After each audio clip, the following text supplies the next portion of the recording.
अस्सलाम वालेकुम स्टूडेंट्स, उम्मीद है आप तमाम लोग खैरियत से होंगे। जैसे कि हमने अपने प्रीवियस लेक्चर में class 9 mathematics chapter number 4 factorisation को स्टार्ट किया था, जिसमें हमने फैक्टर्स की 6 टाइप्स को डिस्कस किया था। आज इंशाअल्लाह हम एक्सरसाइज नंबर 4.1 के क्वेश्चन सॉल्व करने शुरू करेंगे। सबसे पहला क्वेश्चन है हमारे पास फैक्टराइज द फॉलोइंग का, जिसमें हमारे पास 6 पार्ट्स हैं।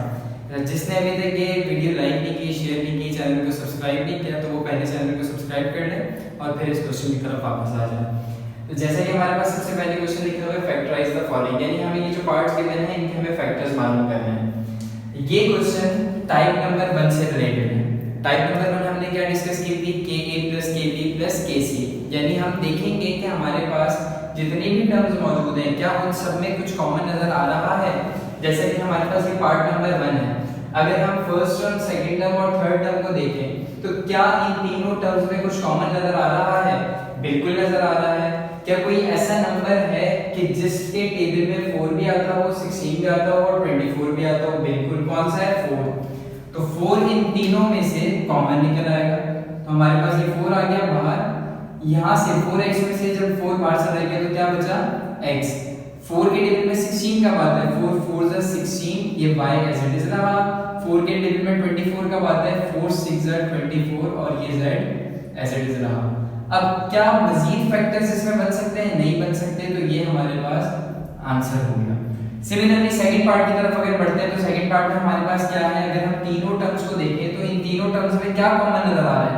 x²। तो हमने इन तीनों में से क्या निकाल लिया? x² निकाल दिया। जब यहाँ से x² निकल गया, अब क्योंकि पूरी की पूरी चीज बाहर चली गई तो अंदर क्या बच गया? 1। हमेशा याद रखिएगा, जब भी पूरी चीज बाहर चली जाए तो अंदर क्या बचेगा? 1 बचेगा। प्लस 3x² बाहर चला गया, y एज इट इज रहा। प्लस 4x² बाहर चला गया, y² और z एज इट इज रहा। अब क्या मजीद इस ब्रैकेट के अंदर कुछ फैक्टर्स बन सकते हैं? नहीं बन सकते, तो बस ये हमारा आंसर हो गया। इसी तरीके से अगर पार्ट नंबर 3 को देखें तो पार्ट नंबर 3 में हमारे पास क्या है?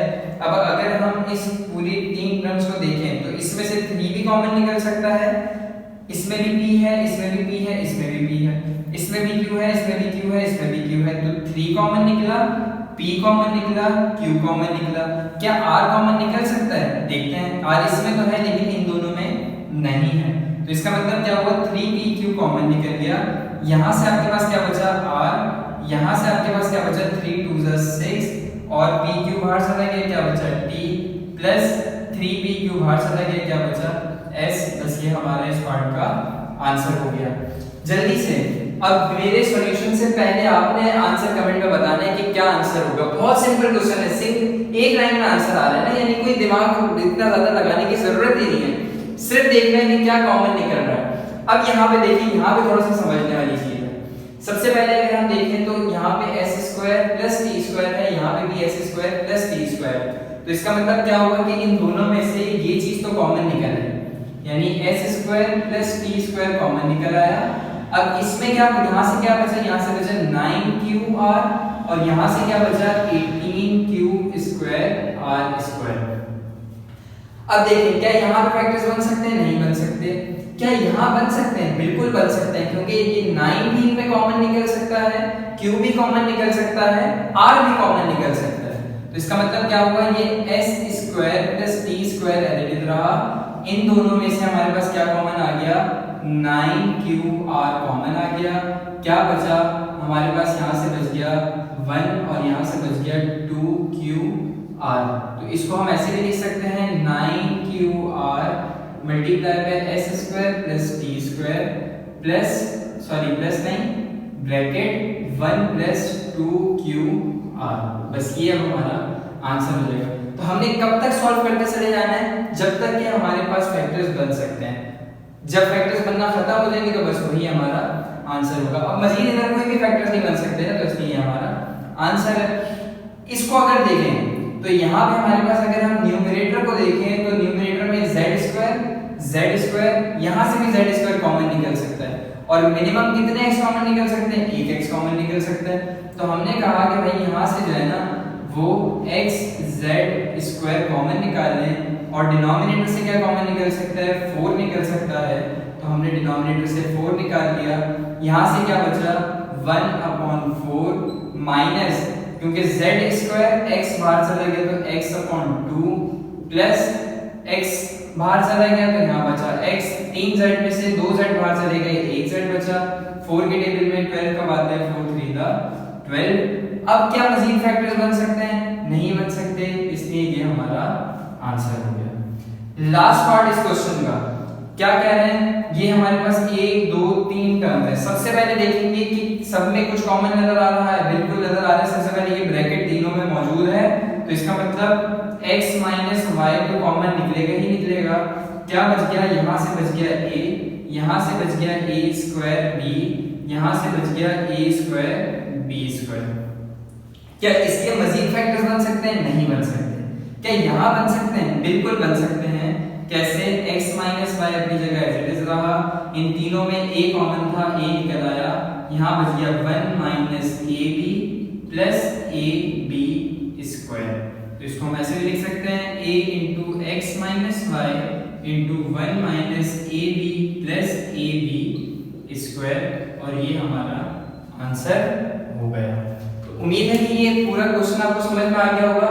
हर एक पार्ट हमने सॉल्व किया है, 6 पार्ट्स हैं इस क्वेश्चन के, 6 के 6 पार्ट्स हमने यहाँ पे सॉल्व किए हैं। अगर इसमें कोई कंफ्यूजन हो, वैसे तो होनी नहीं चाहिए क्योंकि इससे ज्यादा आसान फैक्टराइजेशन के समाधान नहीं हो सकते। अभी हम जैसे जैसे आगे बढ़ते जाएंगे कॉम्प्लिकेशन बढ़ती जाएंगी। तो ये समझे इनिशियल लेवल है, इसको अगर आपने सही तरीके से नहीं समझा तो आपको आगे चल के प्रॉब्लम होगी। बहुत अच्छे तरीके से इसको समझ लें। ये पूरी एक्सरसाइज अगर आपको अच्छी तरीके से आ गई तो आगे चल के आपके लिए आसानियां होना शुरू हो जाएंगी। क्वेश्चन नंबर 2 की तरफ बढ़ते हैं। क्वेश्चन नंबर 2 हमारे पास टाइप 2 से रिलेटेड है। जैसे कि हमने टाइप 2 डिस्कस की थी कि इसमें हम पेयर ऑफ टर्म्स में से कॉमन निकालेंगे। तो अब हमारे पास क्या है, अब हम देखेंगे हमारे पास कितनी टर्म्स हैं, 4 टर्म्स हैं। क्या फर्स्ट 2 टर्म्स में से कुछ कॉमन नजर आ रहा है? बिल्कुल नजर आ रहा है। क्या नजर आ रहा है यहाँ पे, इसमें भी x है, इसमें भी x है, तो इन दोनों में से क्या कॉमन निकल गया, x। यहाँ से बच गया 7 प्लस, और यहाँ से क्या बच गया z। इन दोनों में क्या कॉमन नजर आ रहा है, प्लस z नजर आ रहा है कॉमन। यहाँ से क्या बच गया 7, और यहाँ से क्या बच गया 2z में से 1z बाहर चले गए और अंदर 1z बच गया। अब अगर हमारे ये दोनों ब्रैकेट सेम आए तो इसका मतलब हम बिल्कुल सही डायरेक्शन में जा रहे हैं, हमारा काम, हमारा सॉल्यूशन बिल्कुल ठीक हो रहा है। अगर ये दोनों ब्रैकेट सेम ना आए तो इसका मतलब आपने कोई ना कोई गड़बड़ जरूर की है। सॉरी। अब देखें पूरी एक्सप्रेशन में से इन दोनों टर्म्स में से क्या कॉमन नजर आ रहा है, इसमें भी 7 प्लस z है, इसमें भी 7 प्लस z है, तो पूरी एक्सप्रेशन में से क्या कॉमन निकल गया, 7 प्लस z कॉमन निकल गया। यहाँ से क्या बच गया x, और यहाँ से क्या बच गया z। तो ये फैक्टर्स बन गए, इससे ज्यादा इसके कोई फैक्टर्स नहीं बन सकते, तो इसलिए हमारा आंसर हो जाएगा। सेकंड पार्ट की तरफ बढ़ते हैं। सेकंड पार्ट में देखिए कितनी टर्म्स हैं, 4 टर्म्स हैं। सबसे पहले 2 टर्म्स को देखेंगे, क्या इन दोनों में कुछ कॉमन नजर आ रहा है, बिल्कुल 9 भी इनमें कॉमन है, a भी कॉमन है और b भी कॉमन है। तो क्या हो जाएगा 9ab, इन दोनों में से कॉमन निकाल दिया। यहाँ से क्या बचा, a बचा, यहाँ से क्या बचा 2b बच गया। इन दोनों टर्म्स में से क्या कॉमन है, -6c। तो यहाँ से क्या बचा a, जब माइनस बाहर चला गया तो अंदर आ गया प्लस, 6 के टेबल में 12 का बात है, 6 2 12, b अंदर रह गया और c बाहर चला गया। अब कैसे पता चलेगा कि ये हम सही कर रहे हैं या नहीं कर रहे, जल्दी से कमेंट में बताएं। हमें पता कैसे चलेगा, इन दोनों ब्रैकेट्स को देख के। अब इस पूरी एक्सप्रेशन में क्या कॉमन है, a प्लस 2b दोनों में कॉमन था, तो हमारे पास, अच्छा इसको थोड़ा सा, a प्लस 2b दोनों में कॉमन है, तो यहां से क्या बचा 9ab, और यहां से क्या बचा 6c। अब क्या इन दोनों के मजीद फैक्टर्स बन सकते हैं, नहीं, लेकिन यहां जरूर बन सकते हैं। क्यों? क्योंकि 9 और 6 एक टेबल में आता है, वो कौन सा है 3। तो इनमें से हमने 3 कॉमन निकाल दिया, ये हमारे पास क्या बच गया, 3 3 9ab माइनस 3 2 6c, और ये वाला ब्रैकेट एडिट रहा a प्लस 2b। अब क्योंकि मजीद फैक्टर्स नहीं बन सकते तो ये हमारा आंसर होगा। वही काम सेम इन 6 के 6 पार्ट्स में वही काम होगा, क्योंकि एक ही टाइप से रिलेटेड है ये सारे क्वेश्चंस। तो अब सबसे पहले इन दोनों टर्म्स में देखिए क्या कॉमन है, 6 भी कॉमन है और t इन दोनों में मौजूद नहीं है, तो हमारे पास क्या हो जाएगा 6 कॉमन निकल आएगा। क्या बचा t माइनस 2 2p। इन दोनों में क्या कॉमन है, प्लस 4q। तो यहां से क्या बच गया, t माइनस 2p। अब t माइनस 2p दोनों टर्म्स में मौजूद है, बिल्कुल है, तो क्या निकल गया, t माइनस 2p कॉमन निकल गया। यहां से क्या बचा आपके पास 6 और यहां से क्या बचा 4q। मजीद इन दोनों में क्या कॉमन है, 2 कॉमन है, तो क्या हो गया 2 into 2 3 is 6 plus 2 to the 4q और ये t minus 2p as it is आ गया। बस ये हमारा आंसर हो गया। अब इनको आगे पीछे भी लिख सकते हैं, कोई मसला नहीं है, यानी t minus 2p पहले आ जाए 3 plus 2q बाद में आ जाए, कोई मसला नहीं है। पता चले कोई बुक के पीछे आंसर देखे और उसके आंसर यहाँ पे कोई वैल्यू लिखी हो, यहाँ पे कोई वैल्यू लिखी हो, यानी ये आगे पीछे लिखी हुई हो, तो कंफ्यूज नहीं होना है, सही है ये आंसर। जैसे 5 2 का क्या होता है 10 होता है और 2 5 का क्या होता है, ये भी 10 होता है। तो मल्टीप्लिकेशन में आगे पीछे वैल्यू करने से कोई मसला नहीं होता। पार्ट 4 की तरफ बढ़ते हैं। सबसे पहले इन दोनों टर्म्स को देखें, फर्स्ट टू टर्म्स को, तो क्या है हमारे पास इन दोनों में r कॉमन नजर आ रहा है, तो r निकाल दिया, यहां से बचा r, यहां से बचा 9s। इन दोनों में क्या कॉमन है, माइनस 7s कॉमन है, तो क्या बच गया यहाँ से r, माइनस जब बाहर चला गया तो अंदर आ गया, प्लस 7 की डिग्री में 63 का बात है, 7 9 63, 2s में से 1s बाहर चला गया, अंदर कितने बचे 1। अब कुछ पूरे में कुछ कॉमन है, बिल्कुल r प्लस 9s पूरी एक्सप्रेशन में कॉमन था, यहाँ से बच गया r माइनस 7s, क्योंकि अब इसके मजीद फैक्टर्स नहीं बन सकते, तो यही हमारा आंसर हो गया। फिफ्थ पार्ट की तरफ बढ़ते हैं। देख के कितना अजीब सा लग रहा है ना, लेकिन जब हम इसको सॉल्व करेंगे तो बहुत आसान हो जाएगा। अब फर्स्ट टू टर्म्स में देखें तो y स्क्वायर अपॉन 4 कॉमन नजर आ रहा है, तो हमने y स्क्वायर अपॉन 4 कॉमन निकाल दिया, और यहां से हमारे पास क्या बचा, यहां से हमारे पास बचा 1 और यहां से हमारे पास बचा z। इसी तरीके से इसी तरह हमने इसको आगे बढ़ाया, इन दोनों में क्या कॉमन है, minus z square t upon 9 इन दोनों में कॉमन था। इसमें से क्या बचा, सिर्फ 1 बचा। एक प्लस में 2 माइनस होते हैं, क्यों, क्योंकि माइनस माइनस क्या होता है, प्लस होता है। तो अब इसमें से एक माइनस से बाहर चला गया, तो अंदर कितने बचे, एक माइनस बचा, तो ये हमारे पास क्या हो गया 1 माइनस। अब क्योंकि 3z में से 2z बाहर चले गए, तो अंदर कितने बचे, 1z बचा, और t भी बाहर चला गया, 9 भी बाहर चला गया, तो अंदर कुछ भी इनमें से नहीं बचा। अब देखें क्या ये दोनों टर्म्स में 1 माइनस z वाला ब्रैकेट सेम है, बिल्कुल, तो 1 माइनस z दोनों में से कॉमन निकल आया। यहां से आ गया हमारे पास y स्क्वायर अपॉन 4, और यहां से हमारे पास आ गया क्या, minus z square t upon 9, क्योंकि मजीद इनमें कुछ कॉमन नहीं निकल सकता, कुछ नहीं कर सकते, तो यही हमारा आंसर हो गया।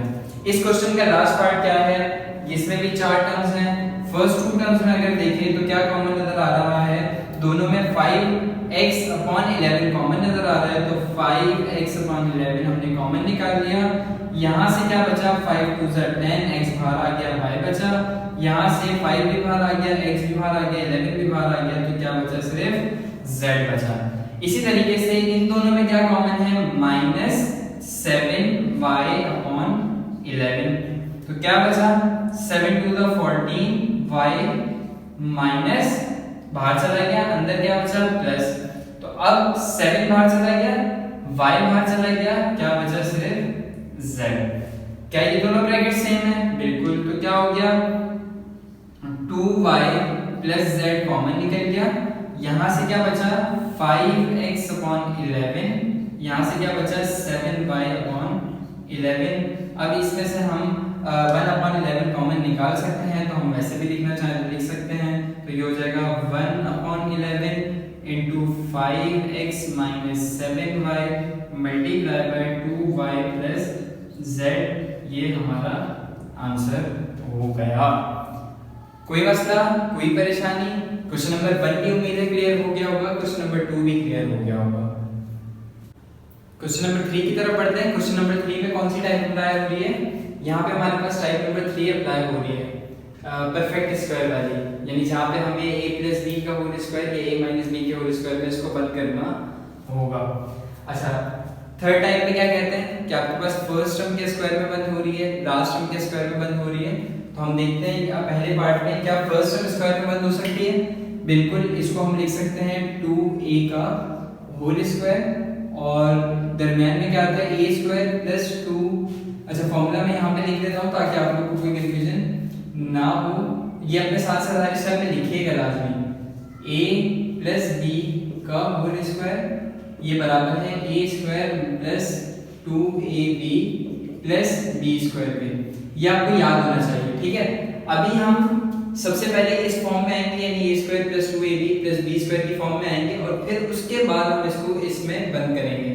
इस फॉर्मूले का मतलब ये है कि अगर आपको कहीं पे a प्लस b का होल स्क्वायर लिखा हुआ नजर आ रहा हो और आपको इस चीज की जरूरत हो तो आप ये लिख सकते हैं। और अगर कहीं पे a square plus 2ab plus b square लिखा हुआ नजर आ रहा हो और उसको इससे रिप्लेस करना हो तो बिल्कुल किया जा सकता है। तो अब यहाँ पे हमारे पास अकॉर्डिंग टू फॉर्मूला क्या है, a square plus 2ab plus b square. अब इसको स्क्वायर में बंद कर सकते हैं, बिल्कुल ये हो जाएगा हमारे पास 3b का होल स्क्वायर। अब पहले ब्रैकेट में किसकी वैल्यू आती है, पहले ब्रैकेट वाली, बाद में किसकी वैल्यू आती है, बाद वाले ब्रैकेट की। तो ये कितना आ गया हमारे पास 3b, ठीक है। तो अब देखें, अच्छा इसको अगर ये हमने काम सही किया या नहीं किया, अगर इसको सॉल्व करें वापस इस तक पहुंच जाएंगे। तो बिल्कुल हमने सही काम किया, 2 to the 4 4 3 12 ab, बिल्कुल ठीक काम किया है। तो अब इसका मतलब क्या हुआ कि हमारे पास a square plus 2ab plus b square की शक्ल नजर आ रही है। इसको हम किससे रिप्लेस कर सकते हैं, a प्लस b के होल स्क्वायर से रिप्लेस कर सकते हैं, जैसे वहां फॉर्मूला लिखा है। आपने हर इस स्टेप के बाद वो फॉर्मूला लिखना है, ठीक है, ताकि आपको साथ साथ याद भी हो जाए। तो अब a की जगह पे क्या है, a की जगह पे है 2a, तो ये हो गया 2a और b की जगह पे क्या है 3b, तो ये हो गया 3b का होल स्क्वायर और ये हमारा आंसर हो गया। सेकंड पार्ट की तरफ बढ़ते हैं। अब ये सेकंड पार्ट आपने खुद करना है, ठीक है। थर्ड पार्ट में आप लोगों को करवा रहा हूं। थर्ड पार्ट में क्या कह रहे हैं, अच्छा सेकंड पार्ट कैसे होगा, बिल्कुल इसी तरीके से होगा। अगर कोई प्रॉब्लम होती है तो कमेंट में पूछें और आंसर भी लाजमी कमेंट में लिखें ताकि मुझे पता चलता जाए कौन कौन सॉल्व कर रहा है। तो अब यहाँ पे हमारे पास जो है वो ये देख के बच्चे परेशान हो जाते हैं कि ये क्या चीज आ गई थी, इसको कैसे सॉल्व करेंगे। तो देखें सिंपल है, कोई टेंशन नहीं लेनी। फर्स्ट टर्म को देखें क्या स्क्वायर में बंद हो सकती है, बिल्कुल हो सकती है। इसको हम x का होल स्क्वायर कह सकते हैं, दरमियान में 2ab आता है और आखिर में b स्क्वायर। 1 की पावर कुछ भी कर दो 1 ही रहती है। 4 किसका स्क्वायर है 2 का और x के ऊपर तो ऑलरेडी स्क्वायर लगा हुआ था तो हमने इसको पूरे पे ब्रैकेट पे स्क्वायर अप्लाई कर दिया। पहले ब्रैकेट में पहले ब्रैकेट वाली वैल्यू आती है, बाद वाले में आखिर वाले ब्रैकेट की वैल्यू आती है। तो अब हमारे पास ये सिनेरियो क्या बन गया, a square plus 2ab plus b square. तो इसको किससे रिप्लेस कर सकते हैं, a प्लस b से इसको रिप्लेस किया जा सकता है, यानी a प्लस b के होल स्क्वायर से, और यही हमारा आंसर है। फोर्थ पार्ट, क्या फोर्थ पार्ट सॉल्व कर सकते हैं, करवा देते हैं। अब क्या 81 किसी का परफेक्ट स्क्वायर है, जल्दी बताएं किसका है, 9 का। तो ये हो गया 9y का whole square plus 2ab plus 64 किसका है, 8 8 जा 64 z का होल स्क्वायर। तो ये हो गया हमारे पास 9y इस ब्रैकेट में आ गया, 8z इस ब्रैकेट में आ गया और यहाँ पे हमारे पास 9y प्लस 8z का होल स्क्वायर आंसर आ गया, ठीक है। ये मतलब आप लोगों ने समझना है तो समझा देते हैं। वैसे तो क्वेश्चन नंबर 5 यानी पार्ट 5 और पार्ट 6 आपको खुद करना चाहिए, लेकिन फिर भी मैं समझा देता हूँ। 625 किसका स्क्वायर है, 25 का स्क्वायर है। तो ये हमारे पास हो गया 25 का स्क्वायर प्लस 2ab प्लस इसको हम लिख सकते हैं a स्क्वायर b का होल स्क्वायर। तो यहाँ पे क्या आ गया, a स्क्वायर b। यहाँ पे इस क्वेश्चन में कोई गड़बड़ है, क्यों गड़बड़ होने की वजह क्या नजर आ रही है, या तो यहाँ पे b स्क्वायर नहीं होगा या फिर यहाँ पे पावर 4 होगी। तो हम यहाँ पे b स्क्वायर हटा देते हैं, सिर्फ b रखते हैं ताकि हमारे लिए कोई कॉम्प्लिकेशन ना क्रिएट हो। तो हमारे पास क्या आ गया ये, और यहाँ से आ गया 25। तो अब अगर इसको सॉल्व करेंगे तो वापस वहीं पे पहुंच जाएंगे सवाल की तरफ। तो ये हो गया 25 प्लस a स्क्वायर b का होल स्क्वायर। ये इस पार्ट के लिए हमारा आंसर हो गया। ये भी देख के, जिस तरीके से ये देख के बच्चे घबराते हैं ना, उसी तरीके से ये देख के भी घबराते हैं। बड़ा सिंपल है, कोई टेंशन नहीं है। अगर आपको इस तरीके के सवाल में कोई प्रॉब्लम हो रही हो तो आप इस वैल्यू का स्क्वायर रूट ले लीजिएगा, आपको पता चल जाएगा कि ये किसका परफेक्ट स्क्वायर है। ठीक है, तो अब हमारे पास क्या होगा, ये क्या इसको हम स्क्वायर में बंद कर सकते हैं? बिल्कुल, ये हो गया a का whole square plus 2 into a into b plus ये है 0.04 जो है वो 0.2 का स्क्वायर है। अब ये 0.2 आपको कैसे पता चलेगा? ये आप इस वैल्यू का स्क्वायर रूट ले लेंगे तो 0.2 आ जाएगा। ठीक है, वरना इसका एक और भी तरीका है कि इसको आप पहले जो है वो डेसिमल खत्म करें, इसमें फ्रैक्शन में वैल्यू लेकर आए और फिर उसको सॉल्व करें। वो एक लंबा मेथड है, तो डायरेक्ट कैलकुलेटर से कर लीजिएगा। और दूसरा मेथड भी मैं आपको सिखा दूंगा आगे चल के, टेंशन नहीं लेनी है। 0.2, तो अब हमारे पास आंसर क्या आ गया? a प्लस 0.2 का होल स्क्वायर, ये हमारा आंसर है। इसको हम a प्लस 2/10 भी लिख सकते हैं, कोई मसला नहीं है। तो यहाँ पे हमारा क्वेश्चन नंबर 3, चलिए ये वाला क्वेश्चन भी मैं आप लोगों को सिखा ही देता हूँ। जब 5 करवा दिए तो ये भी करवा देता हूँ। तो ये हमारे पास क्या हो गया, ये 36 इसका परफेक्ट स्क्वायर है, 6 का x की पावर 4 को ब्रेक कर देंगे, ये हो जाएगा x स्क्वायर, ये हो गया whole square plus 2a b plus 1 की पावर कुछ भी कर दें, 1 ही रहता है तो जबरदस्ती यहाँ पे स्क्वायर लगा दें अपना काम पूरा करने के लिए। तो ये हो जाएगा 6x स्क्वायर प्लस 1 का होल स्क्वायर, हमारा आंसर। ठीक है, तो 6 के 6 पार्ट्स इस क्वेश्चन के भी मैंने आपको सॉल्व करवा दिए। खुद से अब आपको इतनी ज्यादा मेहनत करने की जरूरत नहीं है, लेकिन फिर वही बात कह रहा हूँ, छापना नहीं है, समझ के खुद सॉल्व करना है।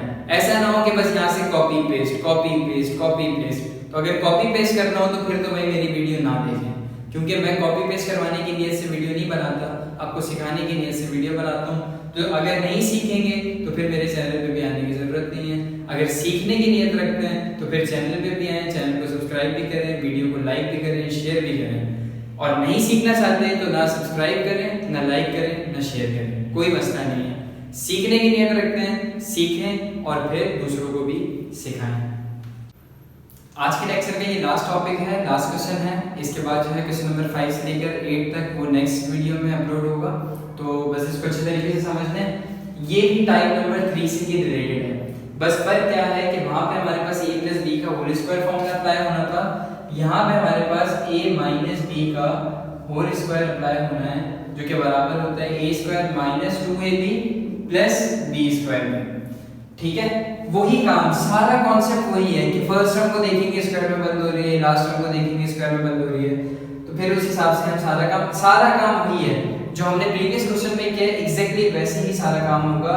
तो मेरे सॉल्व करने से पहले आपके पास आंसर होना चाहिए इस चीज का। मैं सारे क्वेश्चन सॉल्व करवा रहा हूँ, लेकिन मुझसे पहले आपने सॉल्व करना है। तो अब हमारे पास ये सबसे पहले फर्स्ट टर्म को देखें, स्क्वायर में बंद हो सकती है, बिल्कुल b स्क्वायर का whole square minus 2ab plus ये हो गया 2c स्क्वायर का होल स्क्वायर। इस ब्रैकेट में हमारे पास क्या आ गया, इस ब्रैकेट में आ गया 2c स्क्वायर। तो वही वाली चीज, ये हो गया b square minus 2c square का होल स्क्वायर। ठीक है, ये हमारा आंसर हो गया, ये फैक्टर्स हमारे पास बन गए।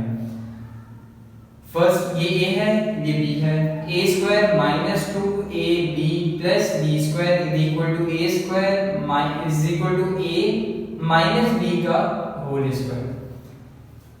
इसको देख के हम आ जाते हैं बच्चे, बड़ा सिंपल है। ये हो गया 3/2x स्क्वायर का whole square minus 2ab plus 2/3x square का होल स्क्वायर। ठीक है, इसको हम यहाँ पे न्यूमरेटर में लिख लेते हैं। तो ये क्या हो गया हमारे पास 3/2x स्क्वायर और ये हमारे पास हो गया 2/3x स्क्वायर।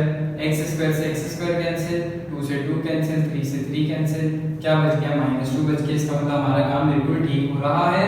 आंसर क्या आ गया, आंसर आ गया 3/2x square minus 2/3x square का होल स्क्वायर। ये हमारा आंसर हो गया। पार्ट 3 की तरफ बढ़ते हैं। पार्ट 3 में सबसे पहले अब देखिए, अगर फर्स्ट टर्म को देखें तो ये स्क्वायर में बंद नहीं हो सकती, लास्ट टर्म को देखें ये स्क्वायर में बंद नहीं हो सकती।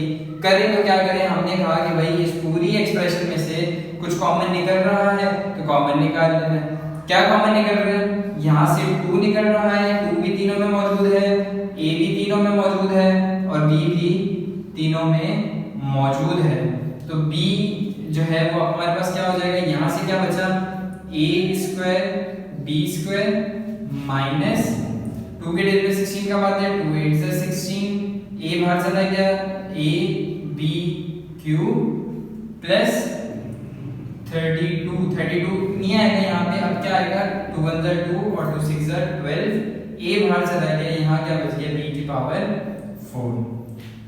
ठीक है, अब अगर हम देखें तो अब इसको भी हम स्क्वायर में बंद कर सकते हैं और इसको भी हम स्क्वायर में बंद कर सकते हैं। तो ये हमारे पास क्या हो जाएगा 2ab और ये हो गया ab का whole square minus 2ab plus 4b square का होल स्क्वायर। ठीक है, ये 2ab अपनी जगह एज इट इज रहा। यहाँ से हमारे पास क्या हो गया, अच्छा ये ब्रैकेट्स तो फिर कर लेंगे, ab हो गया और ये 4b स्क्वायर हो गया, 2 4 जा 8, a जो है हमारे पास वो एज इट इज आ गया। ठीक है, क्योंकि a ही है और फिर हमारे पास b जब b से मल्टीप्लाई हुआ तो b की पावर 3 हो गया।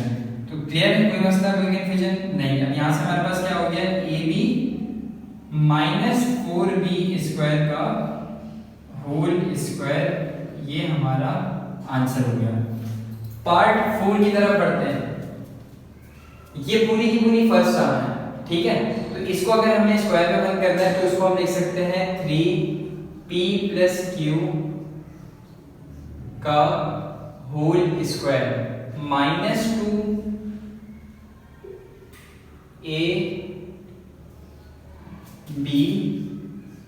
Plus b square.